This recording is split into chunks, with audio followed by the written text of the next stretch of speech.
Hello, I'm Juliet Mann, and this is the Agenda podcast, CGTN Europe's one-stop shop for smart, in-depth discussion of the issues that really matter in the world today.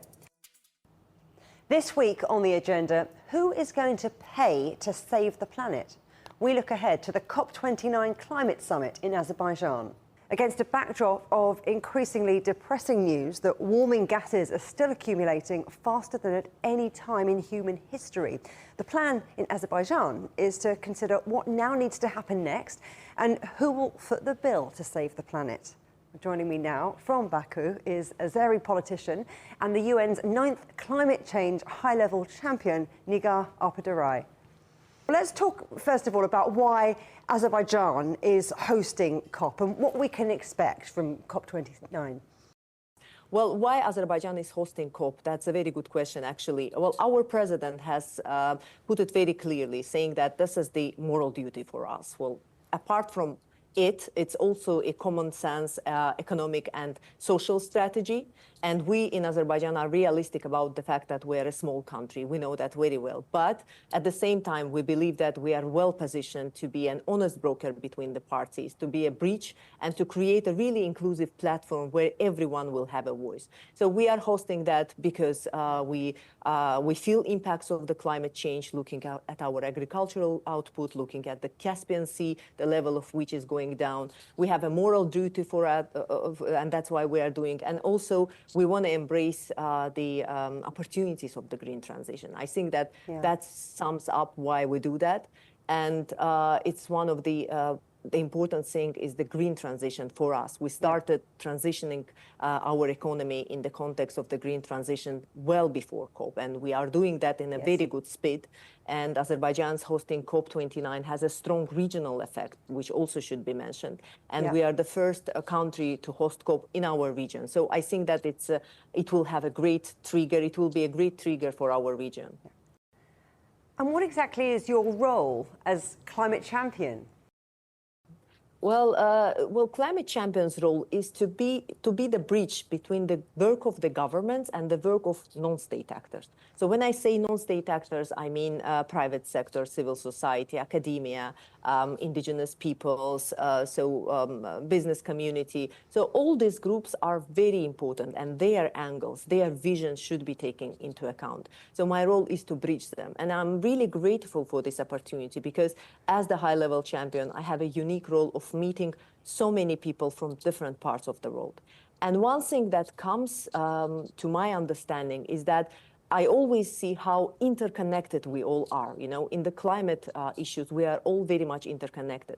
And on the other hand, I can see that each case is also unique. So basically, we have all our starting points that are different, but we have that global challenge. And for example, when we speak about the climate change, when we meet people from the small island states, for them, it's the existential threat. So they always say, like, we don't know whether when we are back to our country, we will see our country there because of the rising level of the ocean. In our case, I live, we have the Caspian Sea, and we see the level of the Caspian Sea is going down, and it impacts biodiversity, it impacts everything basically. But so we feel it differently, but we all feel the impact of the climate change. So my role is to engage with dynamic frontline work of non-state actors and to make sure that their voices are being heard. And I really find it a unique opportunity.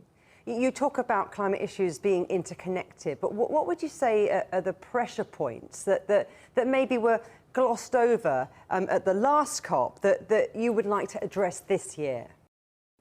Well, again, as the high-level champion, I'm not a part of government-to-government negotiations, so my role is non-state actors. But speaking about the vision of our presidency and how can we let's say, proceed and with the COP29? Well, actually, last year there was many significant strides that were made last year, and we must now sharpen the focus on certain critical issues. For us, it's obviously financing mechanisms, delivering financing mechanism, accelerating climate technology transfer, and we also we put our vision into two directions. If you ask for the vision of COP29 presidency, because the first one is how we are calling governments to raise their ambition and to come up with more ambitious commitments. We call them NDCs, nationally determined contributions. And the second direction is around putting in place a means of implementation. So when we speak about means of implementation, we speak about finance, we speak about technology, we speak about capacity building. So we even call it as a motto, enhancing ambition, enabling action. So this is how we put our vision in kind of two words. And yes, for us, financing mechanism, finance will be the important priority. Because this is where parties need to come together to agree on the robust financing mechanism for developing countries. Yeah. And we must address this issue and ensure that resources are allocated efficiently and transparently to where they are most needed. And just taking the opportunity, I would also say that, for example, as COP29 presidency, we are supporting small island states. So we announced that we will be funding participation of the small island developing states at COP29. As well as all the preparatory meetings. So the second direction is accelerating climate transfer, climate technology transfer, because many nations are still struggling with the access to the latest technologies that are crucial for reducing emissions and enhancing resilience. So that's extremely important for us. I want to talk a bit more about climate finance, which is going to be a key issue at this COP. Many are suggesting there could be a real issue with the likes of the European Union pressurising emerging economies, like China, for example, to contribute funding for climate action. How can you make sure that there's going to be progress on that issue?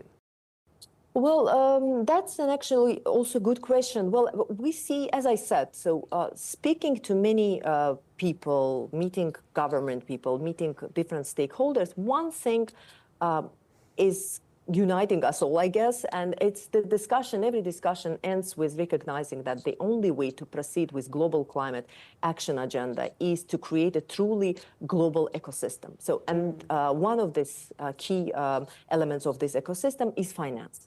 And there are fundamental principles based on which such ecosystem should function. It includes, obviously, principle of fair distribution of burden of financing, and it also includes the fairness when it comes to access to such financing. So what we could definitely avoid, we should definitely avoid in this sense, is sovereign egoism, I would call it this way, when it comes to creation of such ecosystem. Yeah. Climate change agenda is not about trade wars. It's not about auto-maneuvering someone, others. So it's about partnerships. It's about joint efforts. It's about collaboration and solidarity.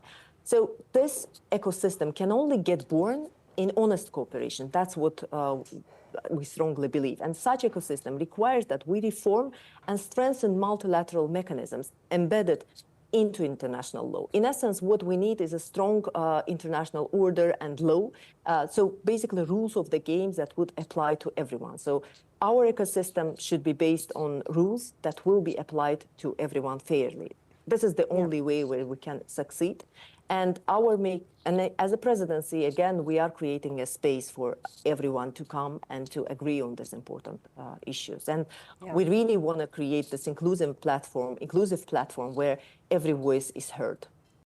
Whatever happens at the upcoming COP, in the next few years, we're going to pass peak fossil fuels. I mean, that's even without any new climate policies. That's according to the International Energy Agency. Your president has described gas reserves as a gift of the gods. So is Azerbaijan a defender of fossil fuel economies or a renewables pioneer? Well, Azerbaijan is one of the oldest oil-producing countries. That's a fact. So industrial production of oil started in mid-90s with the large Western businesses arriving in our part of the world. And then we had Soviet Union. That was during Soviet time. Our Azerbaijani oil and gas resources were very irresponsibly exploited, and ecological implications of this exploitation were never sorted, honestly. Azerbaijan comes with this huge heritage on oil and gas industry with lots of consequences, including ecological consequences. And we are still in a process of overcoming the consequences of this irresponsible use of our resources. So a lot have been done, but it will take years to finalize it. At the same time, as you rightly said, it's also sincere. Azerbaijan is also a sincere proponent of a green transition. Our renewable program is very large and is being implemented with an outstanding speed. We are due to reach our 30% in renewable energy in a few years, and we are not going to stop there. We already announced our green energy zones. So yes, we have huge heritage, which comes with many factors, and many of them are external. And I'm absolutely confident that oil shaming, in our case, is absolutely meaningless. It doesn't take us anywhere. We want to lead by example. We are open about where we're coming from, about our heritage, and we are open about what our vision for future is. This is important. Yeah. We are ready to commit and to act.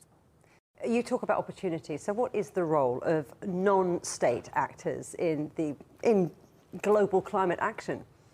Well, as I said, when you speak about the global climate action, you cannot only speak about the governments and their commitments, because every commitment that government will be taking will be impacting societies. It will impact private sector. It will impact everything, basically. It will impact civil society.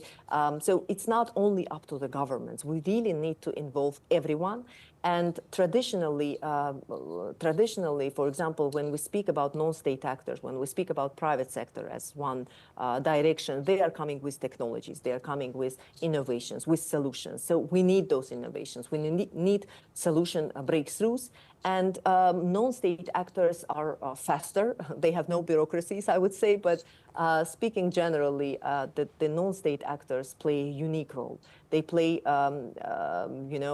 influential roles in driving practical solutions. So we need them on board. We need civil society on board. We need activists. We need young people. We need academia on board. So the voices. And if you look at the COPs, actually, from year to year, COPs are becoming bigger and bigger. Yeah. There were times maybe when only the governments were part of negotiations. Now we have green zone where the private sector has an opportunity to showcase their solutions. We have already, for example, in our case, we will have that business forum in the blue zone where the private sector will be able to participate. So COPs are becoming bigger, and that's an absolutely organic process, and this is how it should be, because in many cases, non-state actors are proving that this, global climate action can be ambitious, and it's possible, and it's also can be popular. Nigar Arpadarai, thank you very much. Thank you so much. Thank you. We heard how Azerbaijan is hoping to mould the debate at COP29. But what about the rest of the world? Many think the gap between the global north and south, particularly over climate financing, will be the dominant issue at this year's conference. Joining me now are Niklas Hagelberg, Global Coordinator for Climate Change at the UN Environment Programme, and Changhua, Chair of the Governing Council of the Asia-Pacific Water Forum.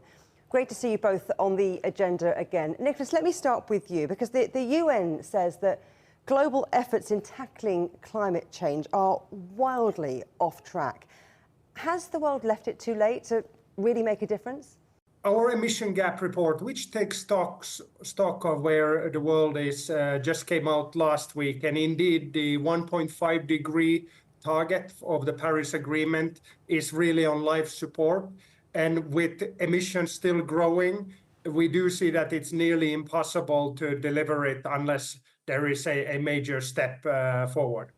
About leaving it too late, it's never too late to start with climate action. So 1.5 degrees better than 1.6, but 1.6 is better than 1.7, and so forth. So climate action is needed today, tomorrow, and in the foreseeable future. So in that sense, it's not too late, but we are losing the lower end of the Paris Agreement temperature target. Are some countries, though, making progress where others are not, or maybe they're doing it at a different pace? China, for example. As Niklas pointed out, I think globally we're definitely falling behind, far behind, as we should have been. And that's why we are experiencing intensifying climate change crisis, extreme disasters, events pretty much hitting everywhere around the world. When it comes down to the national level, definitely different countries seems to be on different pace and different scale at this moment. And if you look at, compared to actions where each and individual country stands today against their commitments to the Paris Agreement, that's where you can start to see the difference.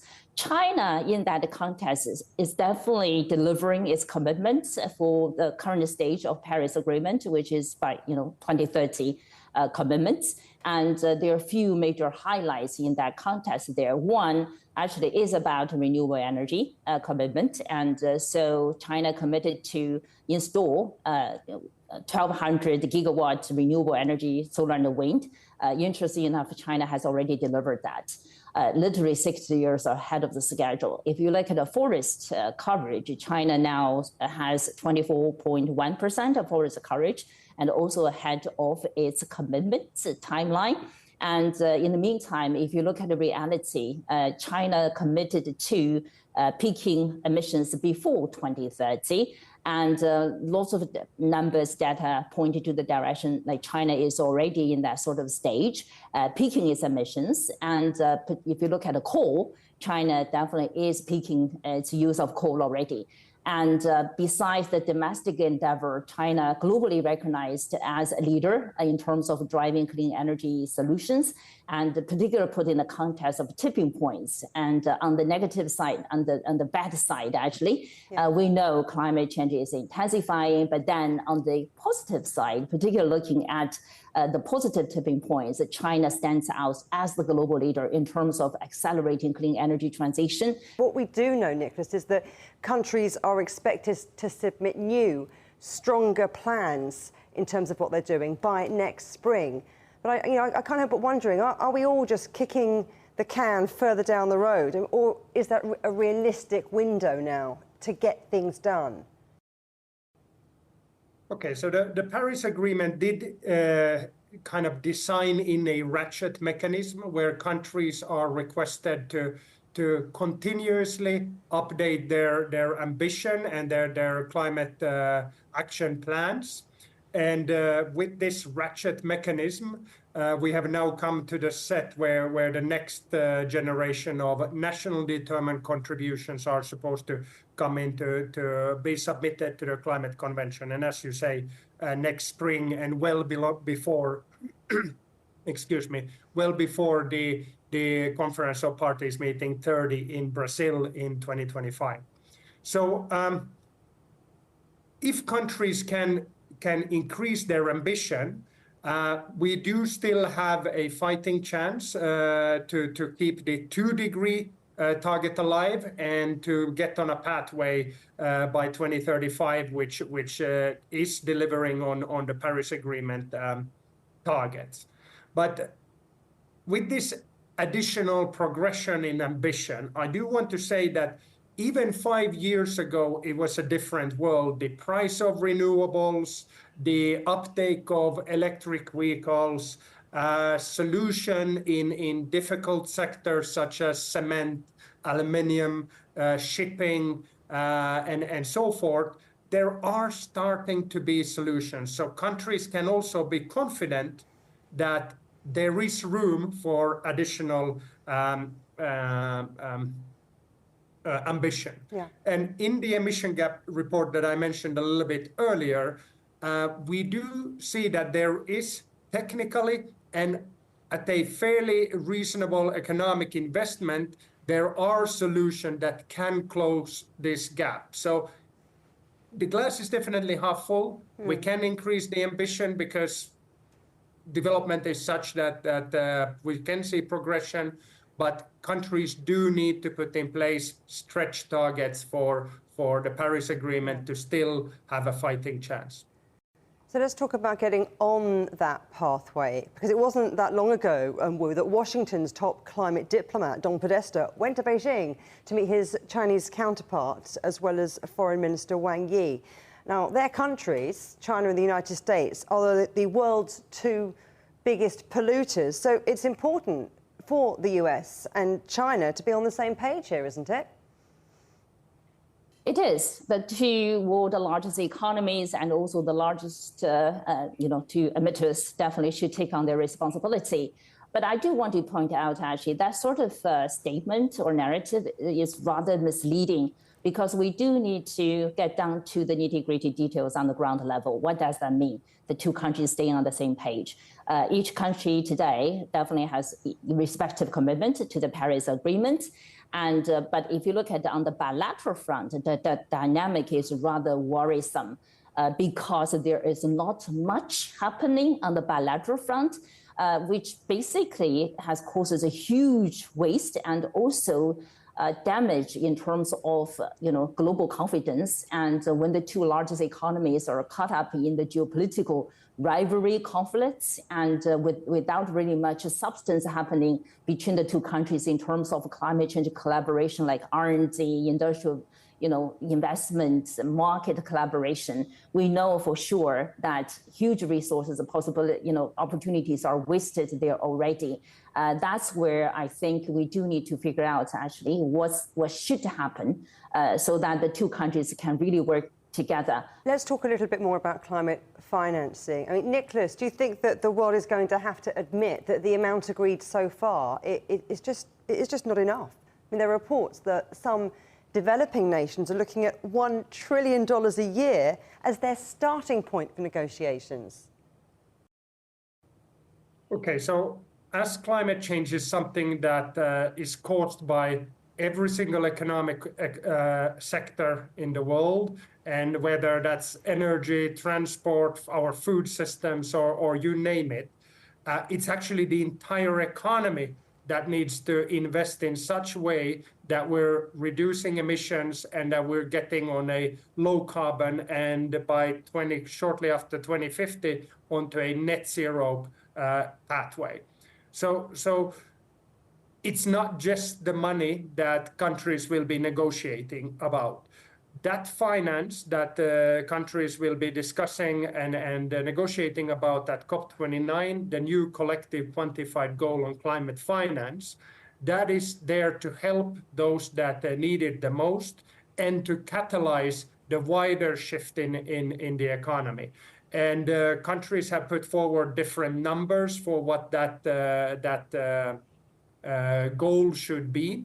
But what is certain is that countries, pretty much all countries, agree that it should start from a floor over the $100 billion that was agreed earlier in the negotiations.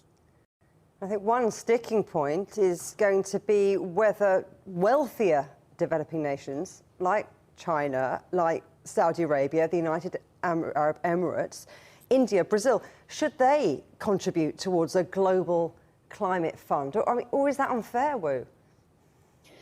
Well, I think when we talk about the money, we talk about, particularly in the Paris Agreement, in the multilateral, international convention perspective, we do need to stick to the principles that have been agreed upon by all the parties there. So in the Paris Agreement, this particular principle called the common but differentiated responsibilities, but also in accordance to capability, each party's capability there as well. So from that perspective, I think first of all, Western countries, developed industrialized countries, just stick to their promise, really deliver their financial commitments to supporting developing or poor developing countries in terms of climate mitigation and climate adaptation, in particular, more and more so these days, actually. In the meantime, for emerging economies and, including China, Saudi Arabia, and others, they should step up their efforts, their contribution as much as possible. In reality, if you look at China in perspective, China has been, setting up its South-South Climate Fund and creating its own vehicles to work very closely with other poor developing countries to support them in terms of climate mitigation and climate adaptation. To what extent that should be formalized into the negotiation mechanism, that remains to be seen. I think that needs to be agreed upon by the parties. Again, it's not simply say should or should not. It's really depending on how the different countries' parties are working together. But Niklas, is it ever really going to be possible to bridge that huge gap between the global north and the global south? I mean, what could be done in Baku to help that? Yes, it's indeed, it's not going to be an easy negotiation, that's for sure. But I do think it's important to also focus on what countries agree on. Countries do agree that it's a high priority to limit global climate change. They do agree that finance is needed. They do agree that finance is needed for more impact and that it's developing countries that need to have that finance. What they do differ about is how you go about, who's financing it and how that money is used.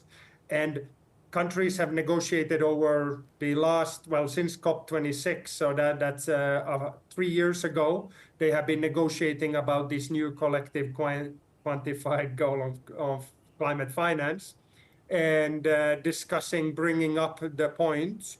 And just about a month ago, they had the pre-COP meetings in Baku, and they did start getting closer to each other. There's many outstanding issues still, but there's 3-4 weeks between the end of or between now and COP, and the willingness is there.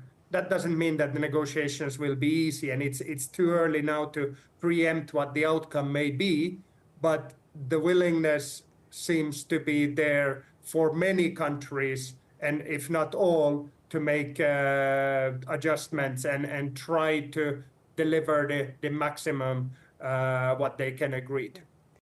And just quickly, Wu, where would you like to see the discussions going next? Well, for Baku, COP29, I do expect, some progress is made in terms of global consensus about financing, which has been a major piece of the puzzle in order to pull everyone together to, advance the action, climate mitigation, adaptation. And I'm delighted to see some progress is made so far throughout, particularly in last year also. For instance, expanding the sources of finance and looking into taxing fossil fuels and even taxing the richest, in terms of the wealth globally.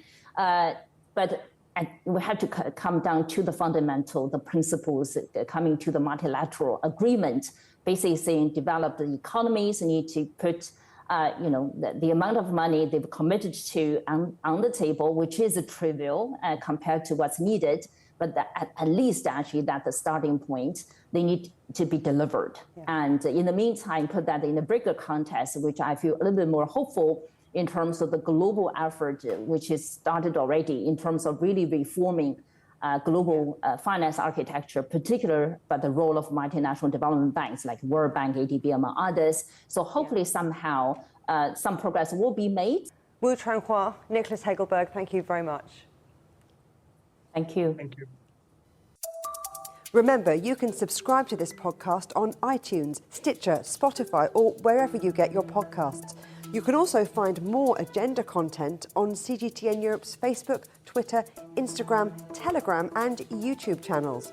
Until next time, goodbye.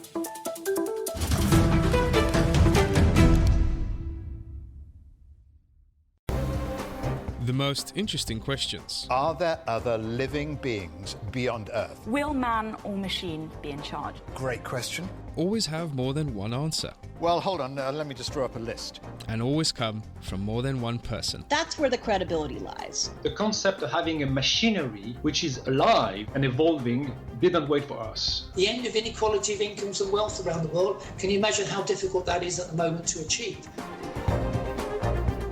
Every episode, Stephen Cole, Murray Beveridge, and some of the brightest minds out there shed light on the answers to some of the most intriguing questions. There are two ways of looking at this. Machines can't really discriminate between civilian and military targets. The Answers Project. Maybe we need to just look at this in a bit more detail. Extraordinary claims require extraordinary evidence. The Answers Project, a new podcast from CGTN Europe.